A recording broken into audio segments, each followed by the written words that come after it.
Cheguei ao jantar de Natal com o braço direito engessado e pendurado numa tipóia improvisada.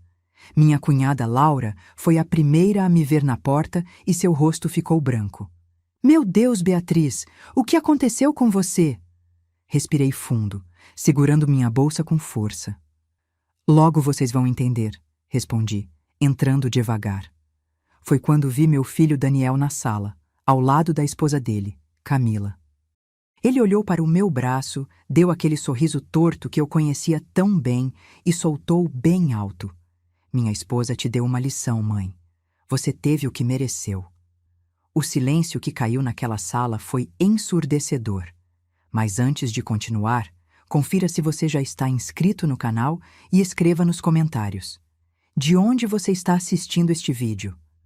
Adoramos saber até onde nossas histórias estão chegando. Agora preciso voltar um pouco para explicar como cheguei até aquele ponto. Meu nome é Beatriz Santos. Tenho 59 anos e até 6 meses atrás, achava que tinha uma família normal. Não rica, mas estável. Eu trabalhava como enfermeira há 25 anos, criando meu filho sozinha, depois que meu marido Paulo morreu em um acidente de trabalho quando Daniel tinha apenas 8 anos. A morte de Paulo foi devastadora, mas trouxe uma coisa boa: um seguro de vida generoso e uma indenização da empresa que somaram quase R$800 mil. Guardei esse dinheiro com todo cuidado durante anos. Paguei a faculdade do Daniel, comprei um apartamento pequeno, mas confortável, e ainda sobrou uma boa quantia que mantinha aplicada para a minha aposentadoria. Daniel se formou em administração e conheceu Camila na empresa onde trabalhava.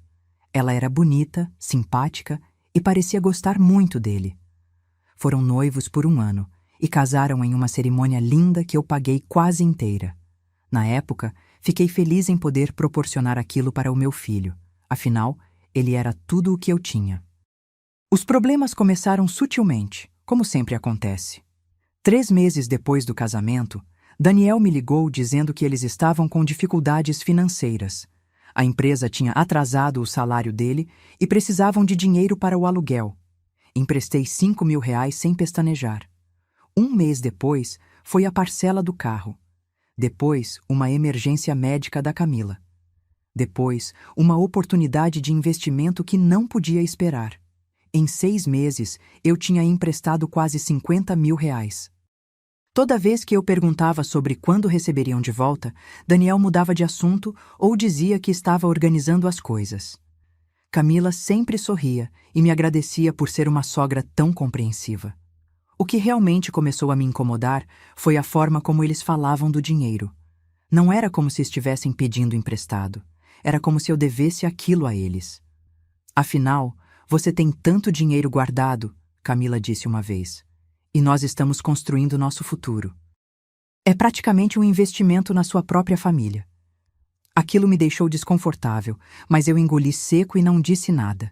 Ainda estava tentando ser a mãe compreensiva, a sogra legal que não criava problemas. Que idiota eu fui.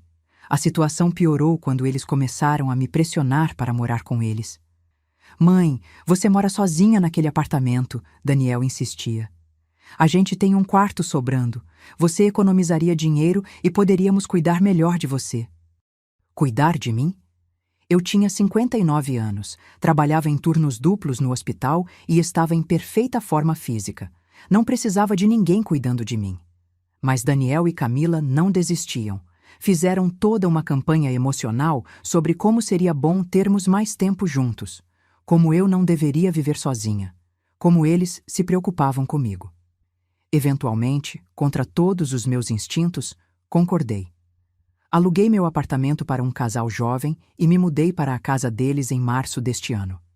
Foi a pior decisão da minha vida. Logo nas primeiras semanas, percebi que algo estava errado. Eles não queriam que eu morasse com eles por afeto ou preocupação. Queriam ter acesso fácil ao meu dinheiro e controle sobre minha vida. Camila começou a vasculhar minha bolsa quando achava que eu não estava vendo. Daniel pedia minha senha do banco para ajudar a pagar contas online. Eles insistiam para que eu colocasse o nome de Daniel como procurador na minha conta, só por precaução. Eu recusava tudo educadamente, mas a tensão na casa crescia a cada dia. Eles pararam de esconder a irritação. As conversas ficaram curtas e cheias de segundas intenções. Eu me sentia como uma intrusa na casa onde deveria ser bem-vinda. Foi em abril que descobri a verdade completa sobre o que estava acontecendo. Era uma tarde de domingo e eu tinha voltado mais cedo de uma visita à minha irmã. Entrei em casa e ouvi vozes vindo do quarto deles. A porta estava entreaberta e, sem querer, escutei a conversa. "Sua mãe é uma egoísta", Camila dizia com uma voz cheia de raiva. "Ela tem quase 800 mil reais guardados e fica nos fazendo implorar por migalhas." "Eu sei", Daniel respondeu. "Mas ela é teimosa. Não vai simplesmente me dar o dinheiro." "Então a gente precisa ser mais criativo. Tem outras formas de conseguir o que queremos." Fiquei paralisada no corredor. Meu próprio filho falando de mim como se eu fosse apenas um obstáculo entre ele e o dinheiro. "Que tipo de formas?" Daniel perguntou.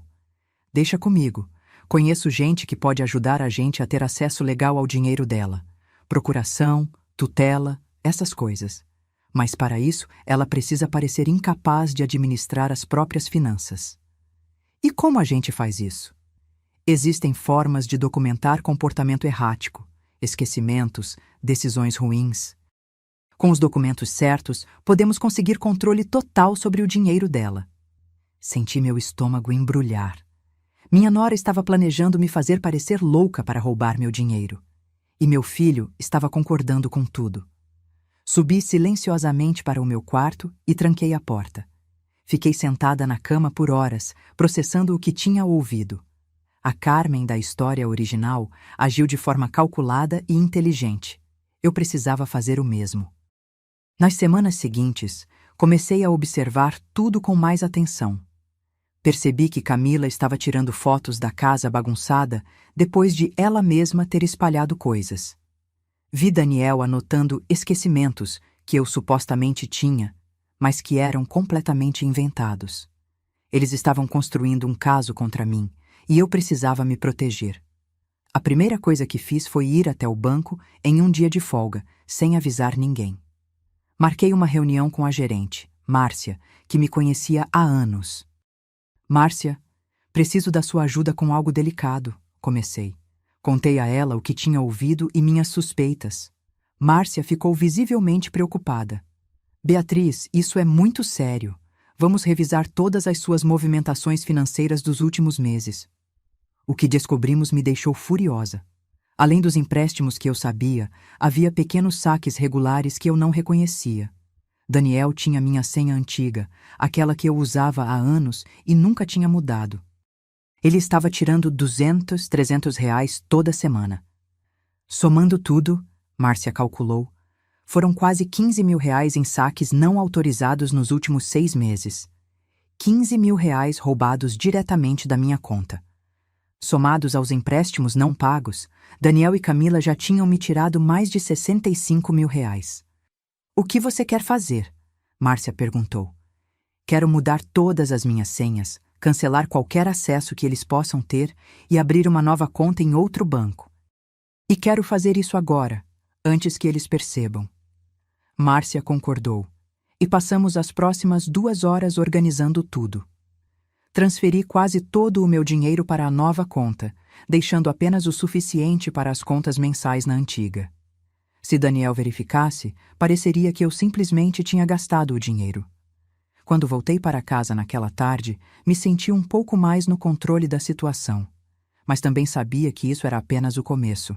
Eles não desistiriam facilmente. E eu estava certa. Nas semanas seguintes, a pressão psicológica aumentou drasticamente. Camila começou a fazer comentários sobre minha memória na frente de outras pessoas.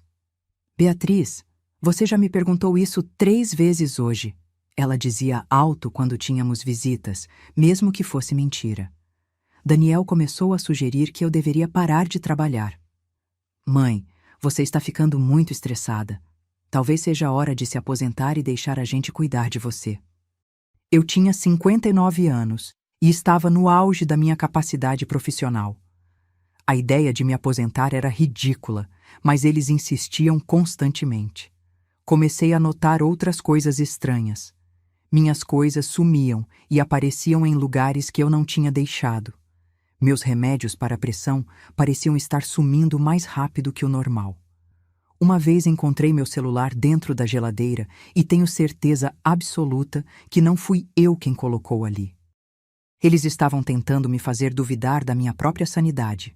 Foi quando conheci Laura, a irmã de Camila, que mudou tudo. Laura veio jantar um dia e, diferente da irmã, ela era genuinamente simpática. Conversamos bastante e ela mencionou casualmente que Camila tinha feito algo parecido com a avó delas, anos atrás. Minha avó tinha Alzheimer no final da vida, Laura comentou. Mas Camila começou a dizer que ela estava doente muito antes do diagnóstico real. Ela queria que a vovó assinasse uns papéis para ela administrar o dinheiro. E ela conseguiu? Perguntei, tentando parecer casual. Não. Meu pai percebeu o que estava acontecendo e impediu. Foi um escândalo enorme na família. Camila ficou anos sem falar com a gente por causa disso. Aquela informação foi como uma bomba. Camila tinha histórico de tentar manipular parentes idosos para ter acesso ao dinheiro deles. E agora estava fazendo a mesma coisa comigo. Decidi que precisava de ajuda profissional. Procurei um advogado especializado em direito de família chamado Dr. Mendes. Mostrei a ele todas as provas que tinha. Os extratos bancários com os saques não autorizados, as mensagens onde Daniel pedia dinheiro emprestado e contei sobre a conversa que tinha ouvido. Beatriz, Dr. Mendes disse seriamente, você está lidando com uma tentativa de fraude e apropriação indébita. Mas o mais preocupante é essa estratégia de fazer você parecer incapaz. Isso pode ter consequências sérias se eles conseguirem documentação suficiente. O que eu faço? Primeiro, você precisa sair dessa casa imediatamente. Enquanto estiver morando com eles, é muito fácil manipularem a situação. Segundo, recomendo fazer uma avaliação psicológica completa para ter prova documentada da sua capacidade mental. E terceiro, precisamos considerar registrar uma queixa formal. Segui o conselho dele. Naquela mesma semana, aluguei um apartamento pequeno e comecei a planejar minha saída. Mas fui cautelosa. Não avisei ninguém que estava me mudando. Fiz a avaliação psicológica com uma profissional indicada pelo Dr. Mendes. Após 3 sessões, ela confirmou por escrito que eu estava em perfeito estado mental, sem sinais de demência, confusão ou incapacidade de administrar minhas finanças. Senhora. Beatriz, ela me disse, a senhora tem uma mente afiada e está completamente capaz de tomar suas próprias decisões. Qualquer alegação contrária seria fraudulenta. Guardei aquele documento como se fosse ouro. Era minha proteção contra as mentiras que Daniel e Camila estavam espalhando. Mas eles perceberam que eu estava agindo diferente. Ficaram mais vigilantes, mais controladores. Camila começou a me seguir quando eu saía. Daniel verificava minha bolsa procurando por extratos bancários ou documentos. A tensão na casa ficou insuportável. Eu sabia que precisava sair logo, mas também sabia que eles não deixariam facilmente. Principalmente depois que descobrissem que o dinheiro tinha sumido da conta antiga. Foi em uma tarde de junho que tudo explodiu. Eu tinha ido ao banco resolver algumas coisas e, quando voltei, Daniel estava me esperando na sala com uma cara furiosa. Cadê o dinheiro, mãe? Que dinheiro? Não finge que não sabe. A sua conta está praticamente vazia. Cadê os 750 mil reais que você tinha? Isso não é da sua conta, Daniel. Ele se levantou bruscamente. Como não é da minha conta? Esse dinheiro é da nossa família. É meu dinheiro, do seguro do seu pai e da minha indenização. Você não tem direito nenhum sobre ele.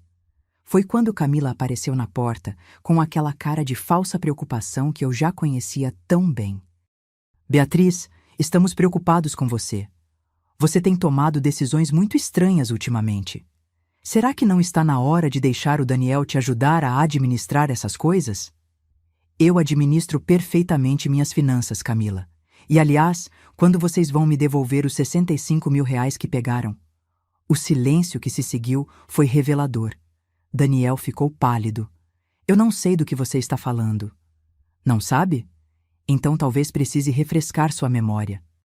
50 mil em empréstimos que nunca foram pagos e 15 mil em saques não autorizados da minha conta usando minha senha antiga.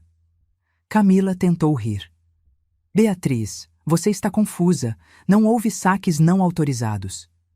Tenho todos os extratos e já falei com meu advogado sobre isso. A expressão de Camila mudou instantaneamente. A máscara de preocupação caiu e o que ficou foi pura raiva. Você foi falar com um advogado sobre sua própria família? Fui falar com um advogado sobre 2 ladrões que estão tentando roubar meu dinheiro. Foi quando Daniel avançou na minha direção. Não era violento, nunca tinha sido, mas naquele momento havia algo nos olhos dele que me assustou. Camila segurou o braço dele. Calma, amor. A Beatriz claramente não está bem. Está tendo um surto paranoico. Eu não estou tendo surto nenhum. Estou vendo vocês dois exatamente como vocês são. Subi para o meu quarto e tranquei a porta. Fiquei ali o resto da noite, fazendo planos para a minha mudança. Precisava sair daquela casa o quanto antes. Na manhã seguinte, aproveitei que Daniel tinha ido trabalhar e Camila tinha saído para algum compromisso. Liguei para Laura, a cunhada. Laura, preciso de ajuda. Você poderia vir aqui com seu marido e me ajudar a levar algumas coisas? Claro, Beatriz. Está tudo bem? Vou te explicar quando chegar. Laura e o marido Roberto chegaram em menos de 1 hora. Rapidamente contei a situação para eles. Laura não pareceu surpresa. Eu imaginei que tinha algo errado, ela disse. Camila tem um histórico. Achei que ela tinha mudado, mas pelo jeito eu estava errada. Começamos a colocar minhas coisas no carro deles. Não levei muita coisa, só o essencial. Roupas, documentos, alguns objetos pessoais. O resto podia ficar. Estávamos terminando quando ouvimos a porta da frente abrir. Camila tinha voltado. Ela parou na entrada da sala, olhando para as malas e caixas. O que está acontecendo aqui? Estou saindo, Camila. Saindo? Você não pode sair assim. Posso e vou. Esta casa é sua e do Daniel. Eu só estava de favor aqui. Mas e os preparativos que fizemos? Os documentos da procuração? Então era verdade. Eles realmente estavam preparando documentos para tentar tomar controle do meu dinheiro. Não vou assinar procuração nenhuma. E se tentarem fazer qualquer coisa, vou registrar queixa por fraude. Camila ficou vermelha de raiva. Você é uma ingrata, depois de tudo que fizemos por você. Tudo que vocês fizeram, vocês me roubaram 65 mil reais. Aquele dinheiro era nosso por direito. Você é mãe dele, deveria ajudar seu filho. Ajudar é uma coisa, ser roubada é outra. Foi quando ela avançou em mim. Não sei se foi para me empurrar ou me segurar, mas Roberto se colocou entre nós. Camila, acalme-se. Saia da frente, Roberto. Isso não é da sua conta. Você está ameaçando minha tia. É sim da minha conta. Laura pegou a última caixa e me guiou para a porta. Saímos daquela casa sob os gritos de Camila, que ameaçava chamar a polícia, processar todo mundo e uma série de outras coisas. Fui morar temporariamente com Laura e Roberto enquanto organizava o apartamento que tinha alugado. Eles foram incríveis comigo, me dando todo o suporte que eu precisava. Beatriz, Laura me disse um dia, você precisa saber de uma coisa. Camila não vai desistir fácil. Quando ela quer algo, vai até o fim. O que você quer dizer? Só tome cuidado. Ela pode tentar coisas piores. Não dei muita importância na época. Achei que Laura estava exagerando. Mas ela conhecia a irmã melhor do que eu. 2 semanas depois de sair da casa de Daniel, comecei a receber ligações estranhas. Números desconhecidos que, quando eu atendia, ficavam em silêncio e depois desligavam. Meu carro foi arranhado no estacionamento do hospital onde eu trabalhava. Alguém furou os 4 pneus. Recebi um e-mail anônimo com fotos minhas entrando e saindo do apartamento novo. A mensagem dizia apenas: "Estamos te observando." Fiquei assustada e liguei para o Dr. Mendes. "Beatriz, isso é assédio e intimidação. Vamos registrar um boletim de ocorrência." Fomos até a delegacia e contamos tudo para a delegada responsável. Ela levou a situação a sério, especialmente quando mostrei as provas do roubo e das tentativas de manipulação. Senhora Beatriz, ela disse, vou abrir uma investigação. Mas a senhora precisa ter muito cuidado. Pessoas assim podem ser imprevisíveis quando sentem que estão perdendo o controle. Comecei a variar meu trajeto para o trabalho. Pedi para colegas me acompanharem até o carro. Instalei câmeras de segurança no apartamento novo. Eu estava me tornando paranoica? Talvez. Mas também estava viva e segura. Foi em julho que recebi uma notificação judicial. Daniel e Camila estavam me processando, alegando que eu tinha pegado emprestado R$100.000 deles e me recusava a pagar de volta. A audácia era impressionante. Eles tinham roubado de mim e agora estavam tentando virar o jogo, me acusando de ser a devedora. Dr. Mendes riu quando viu a notificação. Eles realmente acham que isso vai funcionar? Temos todos os extratos bancários provando exatamente o contrário. Mas por que fariam isso? Estratégia. Querem fazer você parecer a vilã da história. E também é uma forma de pressão psicológica. Preparamos nossa defesa com cuidado. Não só iríamos contestar o processo falso deles, como também entraríamos com uma ação própria por apropriação indébita e fraude. A situação estava escalando e eu não sabia até onde eles estariam dispostos a ir. A resposta veio em agosto, de uma forma que eu nunca poderia ter imaginado. Era uma sexta-feira à noite. Eu tinha acabado de sair do meu turno no hospital e estava voltando para casa.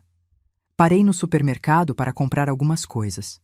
Quando saí do mercado com as sacolas, percebi um carro estranho parado perto do meu. Um homem estava dentro, olhando na minha direção. Apressei o passo e coloquei as compras no porta-malas rapidamente. Quando entrei no carro e liguei a chave, nada aconteceu. O motor não pegava. Foi quando baterem na janela. Era o homem do carro ao lado. Precisa de ajuda? Não, obrigada. Já vou chamar o guincho, ele insistiu. Posso dar uma olhada, entendo de carros. Algo no jeito dele me deixou desconfortável. Recusei novamente e liguei para o guincho. O homem ficou ali parado, me observando, até que finalmente entrou no carro dele e foi embora.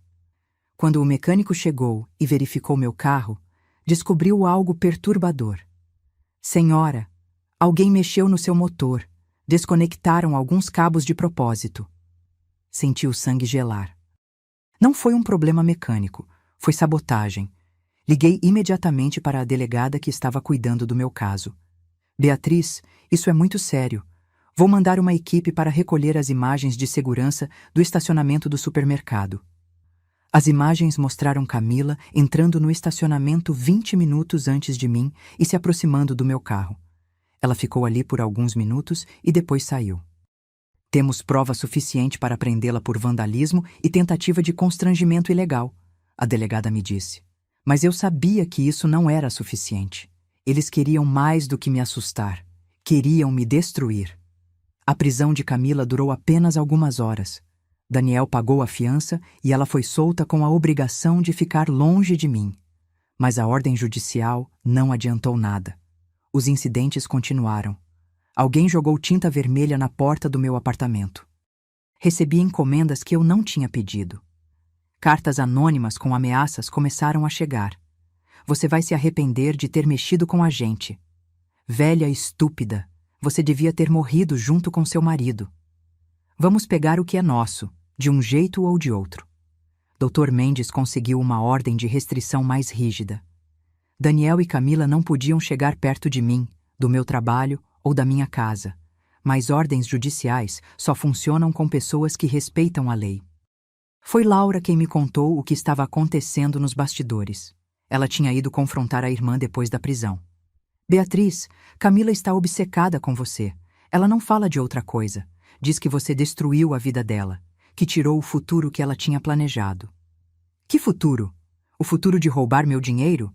Ela realmente acredita que tem direito ao seu dinheiro. Na cabeça distorcida dela, você está sendo egoísta por não entregar tudo para o Daniel. E o Daniel? O que ele diz? Laura suspirou. Ele está completamente manipulado por ela. Não consegue ver o quanto Camila é tóxica. Acho que ele tem medo dela também. Era triste ouvir isso. Meu filho tinha se tornado uma marionete nas mãos de uma mulher obcecada por dinheiro. Em setembro, a situação chegou ao ponto de ruptura. Eu estava no trabalho quando recebi uma ligação da delegada. Beatriz, preciso que venha até a delegacia imediatamente. O que aconteceu? É melhor conversarmos pessoalmente. Fui até lá com o coração apertado. A delegada me recebeu em sua sala com uma expressão grave. Interceptamos uma conversa entre Daniel e Camila. Eles estão planejando algo mais sério. Mais sério como? Ela me mostrou a transcrição. Meu estômago embrulhou enquanto eu lia. Camila sugeria que precisavam resolver o problema de forma definitiva. Daniel perguntava o que ela queria dizer. A resposta dela foi: às vezes, acidentes acontecem com pessoas mais velhas, especialmente quando elas moram sozinhas. Era uma ameaça velada de morte. Beatriz, a delegada disse, vamos providenciar proteção policial para você. Essa ameaça é muito específica e preocupante. Mas eles realmente fariam isso? Matar a própria mãe? A Camila? Sim, eu acredito que sim. Ela demonstra sinais claros de sociopatia. E infelizmente seu filho está tão envolvido com ela que pode acabar sendo cúmplice. Passei a ter um policial me acompanhando para todo lugar. Era constrangedor, mas necessário. Meus colegas no hospital ficaram sabendo da situação e todos foram muito solidários. Beatriz, fica aqui com a gente o tempo que precisar, minha chefe disse. Ninguém vai encostar um dedo em você enquanto estiver sob nosso teto. A solidariedade das pessoas foi reconfortante, mas também me fez perceber o quanto a situação tinha se tornado absurda. Eu estava sendo protegida por policiais porque meu próprio filho e minha nora queriam me fazer mal. Foi no início de outubro que tudo culminou no incidente que me levou àquele jantar de Natal com o braço quebrado. Era uma terça-feira. Eu tinha acabado de sair do hospital no fim do meu turno da tarde. O policial que deveria me escoltar tinha sido chamado para uma emergência e me pediu para esperar alguns minutos. Fiquei na recepção do hospital esperando. Foi quando vi Daniel entrando. Ele parecia desesperado, descabelado, com olheiras profundas. Mãe, preciso falar com você. Meu primeiro instinto foi chamar segurança, mas havia algo na voz dele que me fez hesitar. Daniel, você não pode estar aqui. Tem ordem de restrição. Eu sei, mas preciso te avisar. A Camila, ela está planejando algo hoje à noite. Como assim? Ele olhou ao redor nervosamente. Ela contratou alguém. Um cara que ela conhece. Ele vai te seguir quando você sair daqui e... E o que, Daniel? E causar um acidente. Fazer parecer que você foi atropelada. Senti minhas pernas fraquejarem. Por que está me contando isso? Porque eu não consigo mais. Eu pensei que queria o dinheiro, que merecíamos o dinheiro, mas não assim. Não com você morta. Foi quando ouvi a voz dela. Daniel, o que você está fazendo? Camila tinha entrado no hospital. Ela viu a gente conversando e seu rosto ficou vermelho de raiva. Você está contando tudo para ela, não está? Seu frouxo inútil. Daniel se virou para ela. Camila, isso já foi longe demais. Não posso deixar você machucar minha mãe. Sua mãe? Aquela mulher arruinou nossa vida. Ela não arruinou nada. Nós tentamos roubar dela. A discussão estava chamando atenção. Seguranças do hospital começaram a se aproximar. Foi quando Camila me viu tentando me afastar. Ela avançou na minha direção. Não sei se foi para me empurrar ou me impedir de sair, mas ela me agarrou pelo braço com força brutal. Você não vai a lugar nenhum. Tentei me soltar. Daniel tentou segurar Camila. Tinha gente gritando ao nosso redor. E no meio daquele caos, senti Camila torcendo meu braço de uma forma horrível. A dor foi instantânea e insuportável. Ouvi um estalo alto e gritei. Meu braço estava quebrado. Camila me soltou com um sorriso satisfeito no rosto. Pronto. Agora você vai ter que ficar quieta por um tempo. Seguranças a imobilizaram. Daniel estava em choque, as mãos na cabeça, repetindo, desculpa, desculpa, várias vezes. Fui levada para a emergência do próprio hospital onde trabalhava. Meus colegas me atenderam com todo cuidado, mas a expressão de raiva nos rostos deles era visível. Todos sabiam quem tinha feito aquilo. O diagnóstico foi uma fratura completa no húmero, o osso do braço direito. Precisei de cirurgia para colocar pinos e depois fiquei com o braço engessado e imobilizado. A delegada chegou enquanto eu ainda estava na sala de recuperação. Beatriz, a Camila foi presa em flagrante por lesão corporal grave. Desta vez não vai ter fiança fácil. E o Daniel? Ele está prestando depoimento. Parece que finalmente decidiu cooperar e contar tudo sobre os planos dela. Fiquei 6 dias internada. Durante esse tempo, Daniel apareceu 3 vezes tentando falar comigo. Eu não quis vê-lo nas primeiras 2 vezes. Na terceira, finalmente aceitei. Ele entrou no quarto com uma aparência destruída. Tinha emagrecido, estava pálido e os olhos estavam vermelhos de tanto chorar. Mãe, eu não tenho palavras. Então não fale, só me escute. Ele se sentou e ficou olhando para o chão. Daniel, você é meu filho e eu te amo. Mas o que você fez, o que vocês 2 fizeram, é imperdoável. Você tentou roubar de mim, mentiu para mim, me ameaçou e ficou do lado de uma mulher que queria me matar. Eu sei. Camila quebrou meu braço na frente de dezenas de pessoas, e você sabe o que foi pior? Ver você ali, vendo tudo acontecer e não fazendo nada para me proteger até o último segundo. Eu estava com medo dela. Medo? Você é um homem adulto, Daniel, e permitiu que aquela mulher controlasse sua vida a ponto de virar contra sua própria mãe. Ele começou a chorar. Ela me manipulou desde o começo. Fez eu acreditar que você era o problema, que estava sendo egoísta. Fez eu sentir que tínhamos direito ao seu dinheiro porque você era nossa família. Família não faz isso, Daniel. Eu sei disso agora. E vou ter que viver o resto da vida sabendo que quase deixei ela te matar. Olhei para meu filho e vi algo que nunca tinha visto antes. Remorso genuíno. Não era o remorso de quem foi pego. Era o remorso de quem finalmente entendeu a gravidade do que tinha feito. O que vai acontecer agora? Ele perguntou. Agora você vai contar tudo para a polícia. Cada detalhe do que Camila planejou, das pessoas que ela contratou, de tudo. E depois vai aceitar as consequências dos seus atos. Vou ser preso? Provavelmente. E você merece. Ele assentiu lentamente. Merece mesmo. Daniel saiu do quarto e eu fiquei ali, olhando para o meu braço quebrado. Era uma dor física, sim, mas a dor emocional de ter sido traída pelo próprio filho era muito pior. Recebi alta do hospital 1 semana antes do Natal. Meu braço ainda estava engessado e doía muito, especialmente à noite. Os médicos disseram que a recuperação levaria pelo menos 3 meses. Laura e Roberto insistiram para eu passar o Natal com eles. A família inteira estaria lá. Os pais de Laura, alguns tios, primos, todos sabiam o que tinha acontecido e queriam demonstrar apoio. Beatriz, você é família agora, Laura me disse. E família de verdade não te machuca. Família de verdade te protege. Aquelas palavras me fizeram chorar. Durante anos eu tinha me sacrificado pelo Daniel, pensando que estava sendo uma boa mãe. Mas ele nunca tinha me protegido de nada. Tinha sido Laura, praticamente uma estranha, quem tinha me acolhido quando precisei. Nos dias que antecederam o Natal, os desdobramentos legais foram rápidos. Camila foi denunciada formalmente por lesão corporal grave, tentativa de extorsão, ameaça, vandalismo e associação criminosa. O Ministério Público pediu prisão preventiva e o juiz aceitou. Ela não sairia da cadeia tão cedo. Daniel foi acusado de apropriação indébita e fraude por causa do dinheiro que tinha roubado de mim.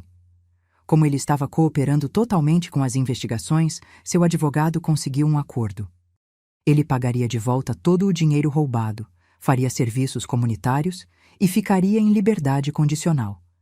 Não era uma punição severa, mas eu também não queria ver meu filho na prisão. Queria que ele aprendesse, que mudasse, que se tornasse uma pessoa melhor. Mãe, ele me ligou alguns dias antes do Natal. Estou vendendo tudo o que tenho para juntar o dinheiro que te devo.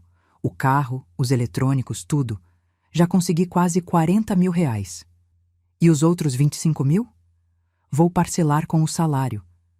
Vou levar uns 2 anos, mas vou pagar tudo. Havia sinceridade na voz dele. Pela primeira vez em meses, achei que talvez ainda houvesse esperança para o Daniel. Onde você está morando? Perguntei. Aluguei um quarto numa pensão. É pequeno, mas é o que posso pagar agora. O apartamento luxuoso, o carro esportivo, a vida de aparências, tudo tinha ido embora. E talvez isso fosse exatamente o que ele precisava. Daniel, você vai passar o Natal sozinho? Sim, não tenho mais ninguém.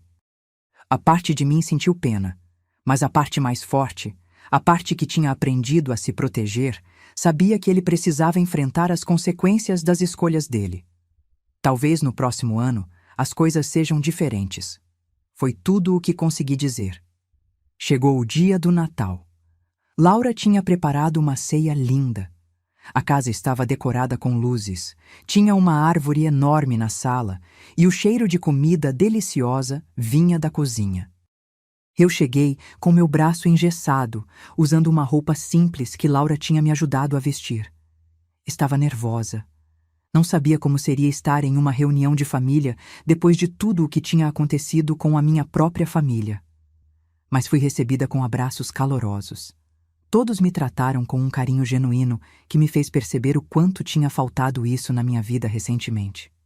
O pai de Laura, Sr. Alberto, um senhor de uns 70 anos, me puxou para um canto durante o jantar. Beatriz, quero te dizer uma coisa. O que aconteceu com você não foi culpa sua. Camila sempre foi problemática. Desde criança, ela tinha uma obsessão com dinheiro e status que a gente nunca conseguiu corrigir. O senhor sabia que ela era assim? Sabíamos que ela era difícil, mas nunca imaginamos que chegaria a esse ponto. Nos afastamos dela há anos por causa do comportamento dela. Laura é a única que ainda tentava manter contato. Por quê? Porque Laura tem um coração bom demais. Sempre achou que a irmã podia mudar. Mas gente como Camila não muda. Ela só fica mais perigosa. Aquelas palavras me fizeram refletir sobre quantos sinais eu tinha ignorado. Quantas vezes Camila tinha demonstrado quem realmente era e eu tinha escolhido não ver? Durante o jantar, a conversa fluiu naturalmente. Falamos de tudo: trabalho, filmes, planos para o ano novo. Ninguém mencionou o incidente diretamente, mas todos demonstravam cuidado comigo. Foi quando a campainha tocou. Laura foi atender. Ouvi vozes na porta, uma discussão baixa. Depois Laura voltou com uma expressão estranha no rosto. Beatriz, é o Daniel. Ele quer falar com você. Meu coração acelerou. Ele está aqui? Está na porta. Disse que só quer te entregar uma coisa. Fui até a entrada, acompanhada por Laura e Roberto. Daniel estava ali, parado no frio, segurando um envelope. Mãe, desculpa aparecer assim, mas eu precisava te dar isso hoje. Peguei o envelope. Dentro havia um cheque de R$ 40 mil e uma carta manuscrita. É tudo que consegui juntar até agora, ele disse. E a carta? São coisas que eu preciso que você saiba. Olhei para ele. Meu filho parecia 10 anos mais velho. O peso da culpa estava claramente destruindo ele. Daniel, não precisa dizer nada, mãe. Só queria que você soubesse que eu entendo tudo o que fiz de errado e vou passar o resto da vida tentando ser uma pessoa melhor. Ele se virou para ir embora, mas algo me fez chamá-lo de volta. Daniel, espera. Ele parou e se virou. Você quer entrar? É Natal. Ninguém deveria passar essa data sozinho. Vi lágrimas nos olhos dele. Eu não mereço. Não, você não merece. Mas eu não sou como você e Camila. Eu ainda acredito em segundas chances. Laura interferiu suavemente. Beatriz, você tem certeza? Tenho, mas ele vai ter que trabalhar muito para reconquistar minha confiança. Daniel entrou, cauteloso, como se estivesse pisando em ovos. A família de Laura o recebeu com educação, mas uma educação fria. Todos sabiam quem ele era e o que tinha feito. O jantar continuou, mas agora com uma tensão no ar. Daniel ficou quieto, comendo pouco, claramente desconfortável. Eu também estava desconfortável, me perguntando se tinha feito a coisa certa ao deixá-lo entrar. Foi depois da sobremesa que Laura sugeriu que cada pessoa compartilhasse algo pelo qual era grata naquele ano. Era uma tradição da família dela. Quando chegou minha vez, respirei fundo. Eu sou grata por ter descoberto quem realmente se importa comigo, por ter encontrado forças que não sabia que tinha e por estar viva para contar essa história. Levantei meu braço engessado. Este braço quebrado é uma lembrança de que confiei nas pessoas erradas, mas também é uma lembrança de que sobrevivi, e isso me torna mais forte. O silêncio que seguiu foi pesado. Todos olharam para Daniel. Quando chegou a vez dele, ele ficou em pé. As mãos tremiam. Eu não sei se mereço estar aqui. Na verdade, sei que não mereço. Mas já que a minha mãe me deu essa chance, preciso dizer algumas coisas. Ele olhou diretamente para mim. Mãe, eu passei os últimos meses sendo a pessoa que o papai ficaria envergonhado de conhecer. O papai te amava tanto. Ele trabalhou duro para garantir que você ficasse bem se algo acontecesse com ele. E eu, em vez de honrar isso, tentei roubar de você. Sua voz falhou. Pior ainda, deixei uma mulher manipuladora me convencer de que você era o problema.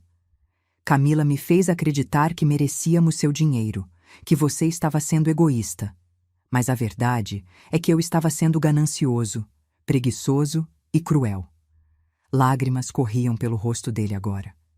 Quando vi a Camila quebrando seu braço, algo se quebrou dentro de mim também. Vi minha mãe, a mulher que me criou sozinha, que trabalhou turnos duplos para me dar uma educação, sendo agredida por causa de dinheiro. E eu tinha sido parte disso. Ele limpou o rosto com a manga. Não posso voltar no tempo. Não posso desfazer o que fiz. Mas posso prometer que vou passar cada dia tentando ser o filho que você merecia ter desde o começo. E se levar o resto da minha vida, eu vou provar que posso mudar. Daniel se sentou, completamente quebrado emocionalmente. A sala estava em silêncio absoluto. Foi Roberto quem falou primeiro. Reconhecer os erros é o primeiro passo, mas palavras são fáceis, Daniel. O que você vai fazer diferente? Tudo, Daniel respondeu. Já comecei a fazer terapia. Estou trabalhando 2 empregos para pagar de volta o dinheiro que roubei. Cortei contato com qualquer pessoa que tenha ligação com a Camila. E mais importante, vou respeitar os limites da minha mãe. Se ela quiser que eu fique longe, vou ficar. Se ela me der uma chance, vou aproveitar cada segundo para mostrar que mudei. Olhei para meu filho e vi algo que não via há anos. Humildade verdadeira. Não era a manipulação emocional que Camila usava, era remorso genuíno. Daniel, eu disse calmamente, você quebrou minha confiança de uma forma que vai levar anos para reconstruir. Mas eu vejo que você está tentando. E isso é mais do que você fez nos últimos meses. Obrigado, mãe. Mas entenda uma coisa, uma palavra fora de lugar, um passo errado e acabou. Não vai ter terceira chance. Eu entendo. O resto da noite passou com mais leveza. Daniel ficou na dele, ajudando a recolher pratos e tentando se fazer útil sem ser invasivo. Quando ele foi embora, me agradeceu mais 3 vezes pela chance. Depois que ele saiu, Laura se sentou ao meu lado. Você fez a coisa certa, ela disse. Você acha? Acho. Ele está destruído. Ou isso vai fazer ele mudar de verdade, ou vai acabar de destruí-lo. De qualquer forma, você deu a ele algo que Camila nunca deu, uma chance honesta. Nos dias seguintes ao Natal, pensei muito sobre perdão e consequências. Daniel estava pagando pelo que fez. Mas será que eu estava pronta para perdoar? A resposta era, ainda não. Mas talvez um dia. Voltei ao trabalho em janeiro com o braço ainda engessado. Meus colegas fizeram uma festa pequena para me receber de volta.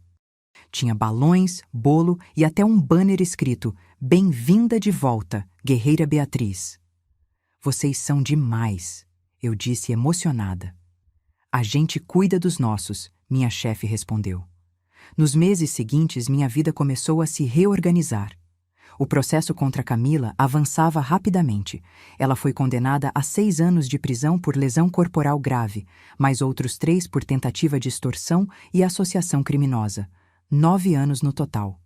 Ela não sairia tão cedo. Durante o julgamento, ela me encarou do banco dos réus com ódio puro. Quando o juiz perguntou se ela tinha algo a dizer, ela respondeu: Essa mulher arruinou minha vida. Tudo o que fiz foi tentar garantir o futuro da minha família. O juiz respondeu friamente. A senhora tentou roubar, ameaçar e agredir fisicamente uma pessoa inocente. A única pessoa que arruinou sua vida foi você mesma. Senti uma satisfação profunda vendo justiça sendo feita. Daniel continuou pagando o dinheiro de volta religiosamente. A cada mês, depositava o que podia. Também continuava em terapia e, de vez em quando, me mandava mensagens curtas. Bom dia, mãe. Espero que esteja bem. Feliz aniversário, mãe. Te amo. Eu respondia brevemente, mantendo distância, mas não cortando o contato completamente. Meu braço sarou em abril. A fisioterapia foi dolorosa, mas necessária. No dia que tiraram o gesso, olhei para meu braço e vi as cicatrizes da cirurgia. Eram marcas permanentes do que tinha acontecido, mas também eram marcas de sobrevivência. Com o braço curado, senti que podia finalmente começar a reconstruir minha vida de verdade. Tinha passado meses no modo sobrevivência, apenas reagindo aos ataques e me protegendo. Agora era hora de viver novamente. A primeira coisa que fiz foi procurar uma terapeuta. Depois de tudo o que tinha acontecido, sabia que precisava processar o trauma adequadamente. Doutora. Helena era uma mulher na casa dos 60, com um jeito calmo que me fazia sentir segura. Nas primeiras sessões, apenas chorei. Chorei pela traição, pela dor, pela perda da família que eu achava que tinha. Beatriz, ela me disse em uma sessão, você está de luto, não pela morte física de alguém, mas pela morte da imagem que tinha do seu filho e da família que imaginou ter. É exatamente isso. Eu perdi meu filho, mas ele ainda está vivo. Como eu lido com isso? Aceitando que o Daniel que você conhecia talvez nunca tenha existido. Ou que ele existia, mas foi corrompido. E agora você está conhecendo uma nova versão dele. Cabe a você decidir se quer ter essa pessoa na sua vida.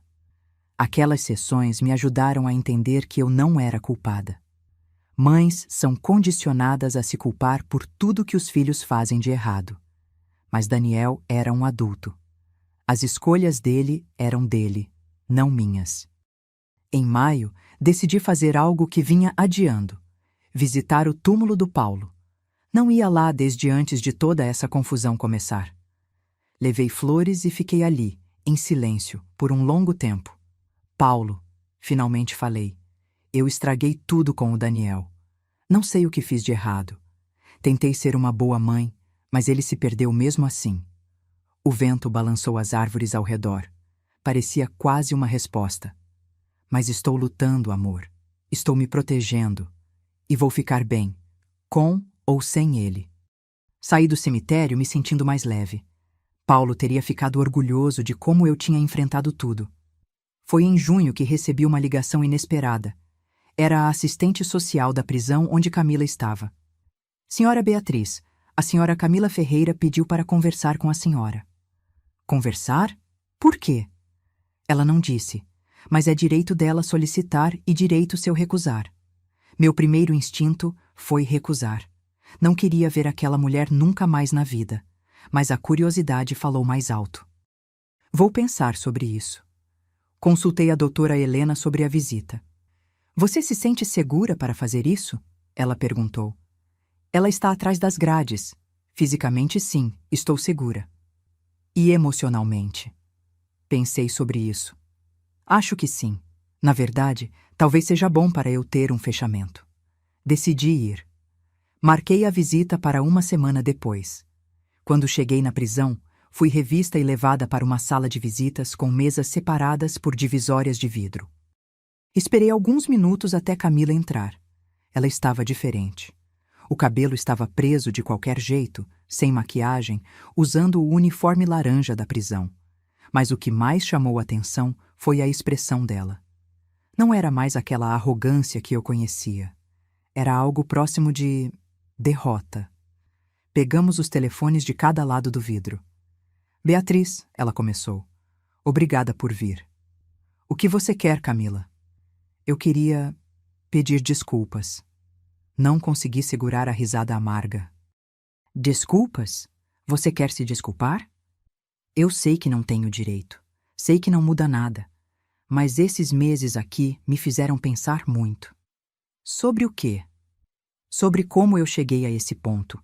Sobre as escolhas que fiz. Sobre o quanto eu me tornei uma pessoa horrível. Olhei para ela, tentando detectar manipulação. Mas tudo o que vi foi cansaço.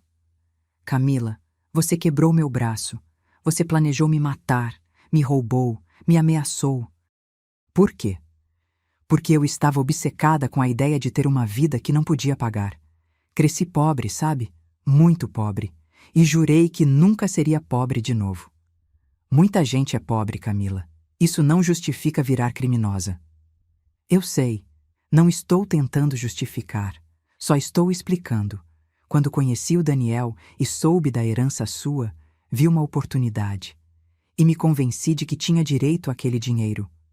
Você não tinha direito a nada. Eu sei disso agora. Mas, na época, minha cabeça estava tão distorcida que realmente acreditava que sim. Achava que você estava sendo egoísta por não simplesmente dar tudo para o Daniel. E o plano de me matar? Ela abaixou os olhos. Aquilo foi eu perdendo completamente o controle. Quando vi que você não ia ceder, que tinha movido o dinheiro, que estava nos processando, entrei em pânico, e pessoas em pânico fazem coisas terríveis. Isso não é desculpa. Não é. E não estou pedindo desculpas esperando que você me perdoe.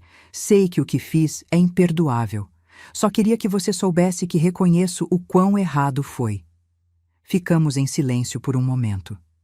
Como está o Daniel? Ela perguntou. Por que se importa? Porque mesmo sendo uma pessoa horrível, eu realmente gostava dele, de um jeito doentio e egoísta, mas gostava. Ele está reconstruindo a vida, sem você. Que bom, ele merece isso. Camila suspirou. Eu tenho mais 7 anos aqui dentro. Tempo suficiente para pensar em todas as vidas que destruí. A sua, a do Daniel, a da minha família e a minha própria. E o que você vai fazer quando sair? Honestamente, não sei. Talvez ir para longe e começar de novo. Ou talvez ninguém mais confie em mim e eu não consiga recomeçar. De qualquer forma, vou ter que viver com o que fiz. Levantei-me para ir embora. Beatriz, ela me chamou. Olhei para ela. Você é muito mais forte do que eu imaginava. Eu te subestimei completamente. E isso foi meu maior erro. Saí daquela prisão me sentindo estranha.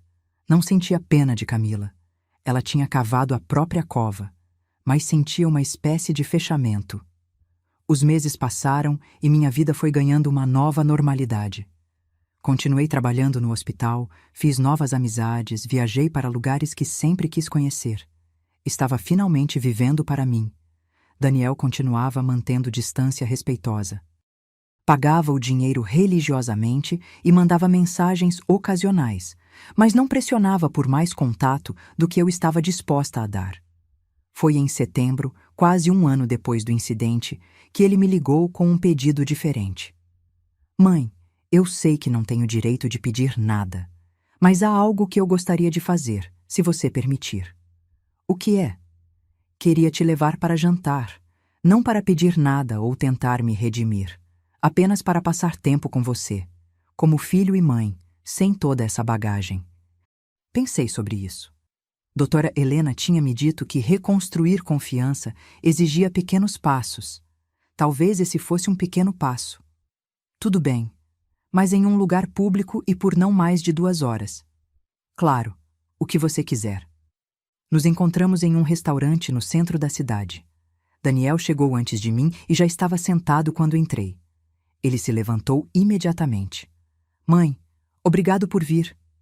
Nos sentamos e ficou aquele silêncio desconfortável inicial. Como está o trabalho? Ele finalmente perguntou. Bem, cansativo, mas bem. E os seus? Também. Ainda estou nos 2 empregos. É puxado, mas preciso terminar de te pagar. Você já pagou mais da metade. Mas ainda falta, e não vou descansar até pagar tudo. A conversa foi fluindo aos poucos. Falamos de coisas triviais. Tempo, notícias, filmes que tínhamos assistido. Era estranho conversar com meu filho como se fosse um conhecido distante. Foi no meio do jantar que ele disse algo que me surpreendeu. Mãe, eu terminei com a Camila oficialmente. Oficialmente? Achei que vocês já tivessem terminado quando ela foi presa. Na prática, sim, mas nunca tinha feito oficial. Entrei com o divórcio mês passado. Já foi homologado. Como você se sente sobre isso? Aliviado. Foi como sair de um relacionamento tóxico que estava me envenenando lentamente. Agora vejo o quanto ela me manipulava, como fazia eu duvidar das minhas próprias percepções. Você foi até ela? Não. Não quero vê-la nunca mais. Fiz tudo por advogado. Terminamos o jantar sem nenhum grande momento dramático. Foi apenas um jantar normal entre mãe e filho, e talvez fosse exatamente disso que precisávamos. Quando nos despedimos na porta do restaurante, Daniel hesitou antes de ir embora. Mãe, eu sei que ainda tenho muito a provar. Mas obrigado por me dar essas pequenas chances. Significam mais do que você imagina. Apenas não me decepcione de novo, Daniel. Não vou, prometo. Nas semanas seguintes, começamos a ter esses jantares mensalmente. Não era uma reconciliação completa, mas era um começo. Em outubro, Daniel me ligou animado. Mãe, consegui um emprego melhor. Vou poder pagar o resto do que te devo mais rápido. Que ótimo, filho. Estou orgulhosa de você. Houve uma pausa. Você está? Estou. Orgulhosa do esforço que está fazendo para mudar de verdade.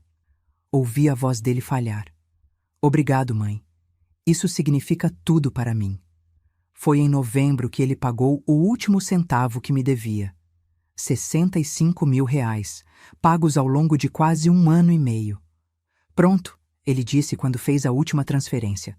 Não é o suficiente para compensar o que fiz, mas pelo menos essa dívida está quitada.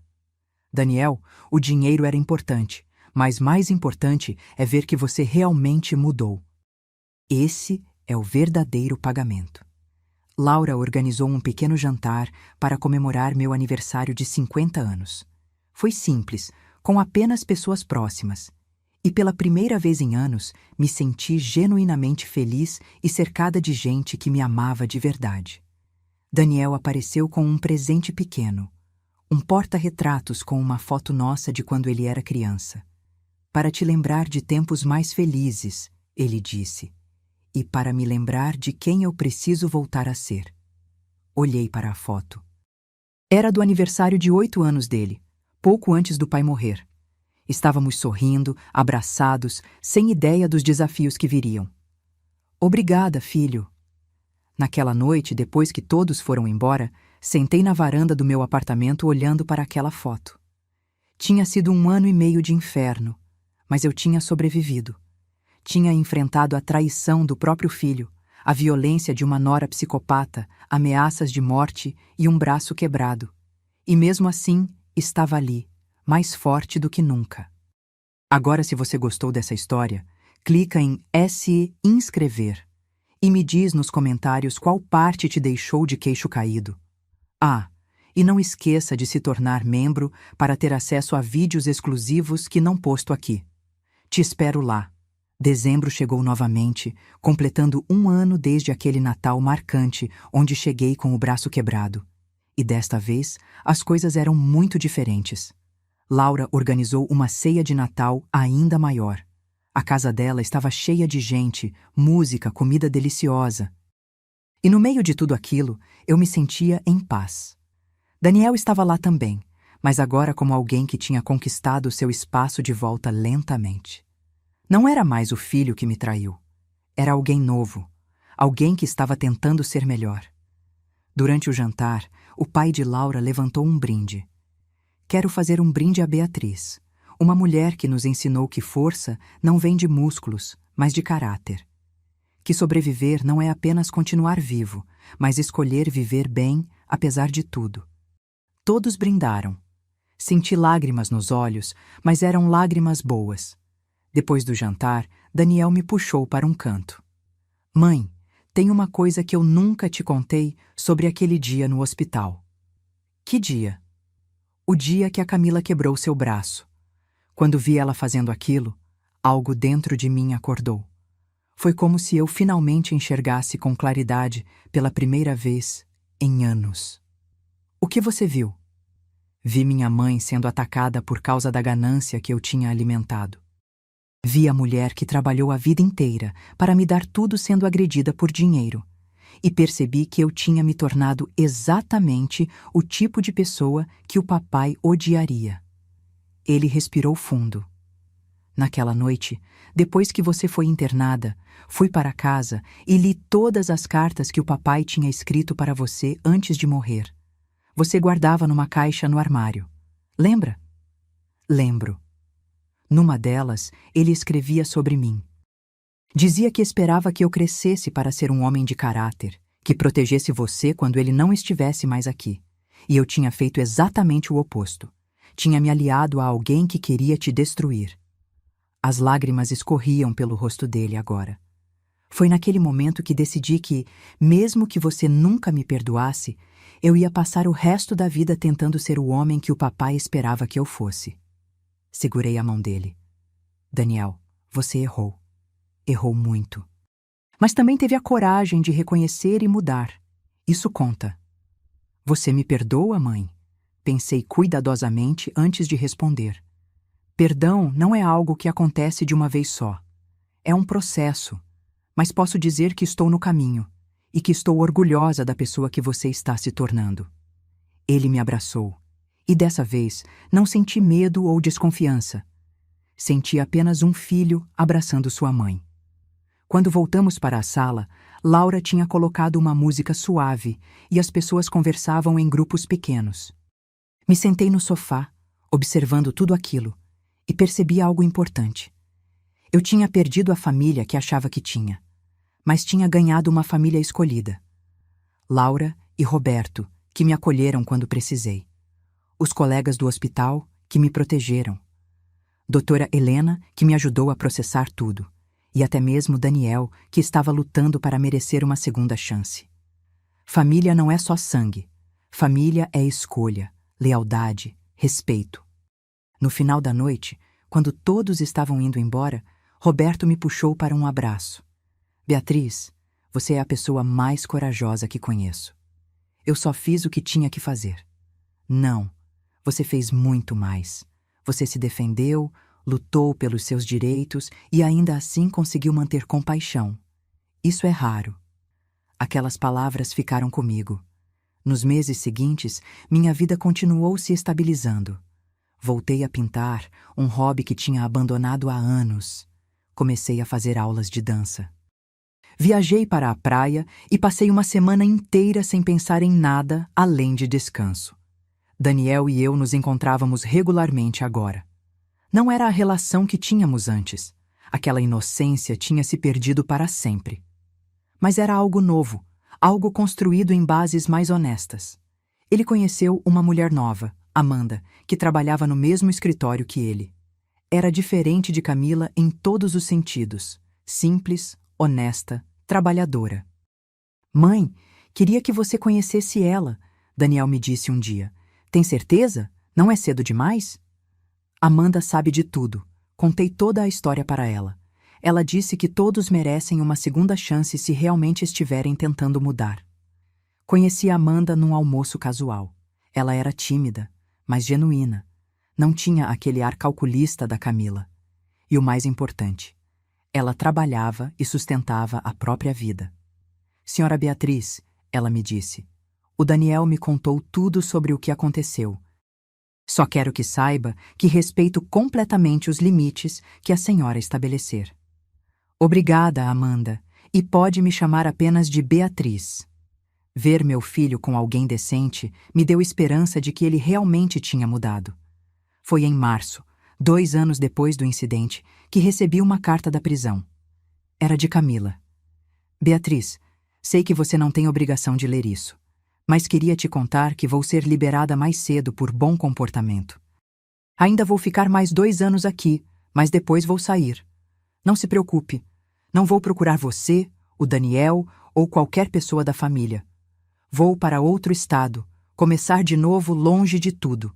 Usei esse tempo aqui para fazer terapia e enfrentar meus demônios. Descobri que tenho transtorno de personalidade que nunca foi tratado. Isso não justifica o que fiz, mas explica parte do meu comportamento. Queria que você soubesse que sinto muito, de verdade, e que espero que você tenha encontrado paz. Camila. Mostrei a carta para a doutora Helena. Como você se sente sobre isso? Ela perguntou. Indiferente. O que ela faz com a vida dela não me afeta mais. Isso é crescimento, Beatriz. Você chegou a um ponto onde ela não tem mais poder sobre você. E era verdade. Camila tinha sido um tornado na minha vida, destruindo tudo no caminho. Mas eu tinha reconstruído. E o que construí era mais forte do que o que tinha antes. Hoje, aos 51 anos, tenho uma vida que nunca imaginei ter. Não é perfeita, ainda tenho pesadelos ocasionais, ainda olho por cima do ombro às vezes. Mas é minha vida, nos meus termos. Daniel está noivo da Amanda. Ele me pediu permissão antes de propor casamento, o que me tocou profundamente. Mãe, dessa vez quero fazer tudo certo, e não vou cometer os mesmos erros. Tem minha bênção, filho, mas lembre-se, casamento é sobre parceria, não sobre dinheiro. Eu sei disso agora. O casamento está marcado para junho. Vou estar lá, não como a mãe ingênua que paga por tudo e é explorada, mas como a mãe que estabelece limites saudáveis e exige respeito. Reflito muito sobre tudo o que aconteceu, sobre como quase perdi tudo, meu dinheiro, minha segurança, minha vida, sobre como meu próprio filho me traiu de forma tão profunda. Mas também penso em como descobri forças que não sabia que tinha, como aprendi a me defender, a dizer não, a colocar meus limites, como encontrei pessoas que realmente se importam comigo. Aquele braço quebrado deixou cicatrizes. Quando olho para elas, não vejo fraqueza. Vejo sobrevivência. Vejo luta. Vejo vitória. Laura diz que deveria escrever um livro sobre tudo isso. Sua história pode ajudar outras pessoas, ela insiste. Talvez eu escreva. Talvez outras mulheres precisem ouvir que é possível se defender, mesmo quando é contra a própria família. Que você não precisa aceitar abuso só porque vem de gente que deveria te amar. Hoje de manhã, acordei e fiz meu café tranquilamente. Sentei na varanda do meu apartamento, aquele que aluguei com meu próprio dinheiro, que ninguém pode tirar de mim, e observei o sol nascendo. Meu celular tocou. Era Daniel. Bom dia, mãe. Só ligando para desejar um ótimo dia. Bom dia, filho. Para você também. Mãe? Sim? Obrigado por não ter desistido de mim. Você me deu motivos para não desistir. Continue assim. Desliguei o telefone e sorri. Não era a vida que eu tinha planejado. Não era a família que imaginei ter. Mas era real, era honesta e era minha. Se alguém me perguntasse hoje o que aprendi com tudo isso, eu diria: aprendi que ser gentil não significa ser fraca. Aprendi que perdoar não significa esquecer. Aprendi que família verdadeira é aquela que te respeita, não aquela que te explora. E aprendi que Beatriz Santos, aos 51 anos, enfermeira, viúva, mãe, é muito mais forte do que qualquer um imaginou, inclusive eu mesma. Aquele jantar de Natal com o braço quebrado foi o pior e o melhor momento da minha vida. O pior porque marcou o fundo do poço da traição familiar. O melhor porque foi quando decidi que nunca mais seria vítima de ninguém. Hoje, quando conto essa história, e conto, porque outras pessoas precisam saber que podem sobreviver, sempre termino dizendo a mesma coisa. Não deixe ninguém te fazer de boba, nem por dinheiro, nem por manipulação emocional, nem mesmo por serem família. Sua vida, sua dignidade e sua paz valem mais do que qualquer relacionamento tóxico. E se eu, Beatriz Santos, consegui sobreviver ao meu próprio filho tentando me destruir, você também pode sobreviver às suas batalhas. A cicatriz no meu braço é minha medalha de guerra, e uso ela com orgulho. Porque no final das contas, não é sobre quantas vezes você cai, é sobre quantas vezes você se levanta. E eu me levantei, mais forte, mais sábia e completamente livre. E essa é a minha história. A história de uma mulher que chegou a um jantar de Natal com o braço quebrado, ouviu o próprio filho dizer que ela mereceu, e mesmo assim conseguiu reconstruir sua vida do zero. Se você está passando por algo parecido, saiba, você não está sozinha. E você é muito mais forte do que imagina. Às vezes, as piores traições nos transformam nas versões mais poderosas de nós mesmas. E eu sou a prova viva disso. Agora, se você gostou dessa história, clica em S inscrever e me diz nos comentários qual parte te deixou de queixo caído. Ah, e não esqueça de se tornar membro para ter acesso a vídeos exclusivos que não posto aqui. Te espero lá.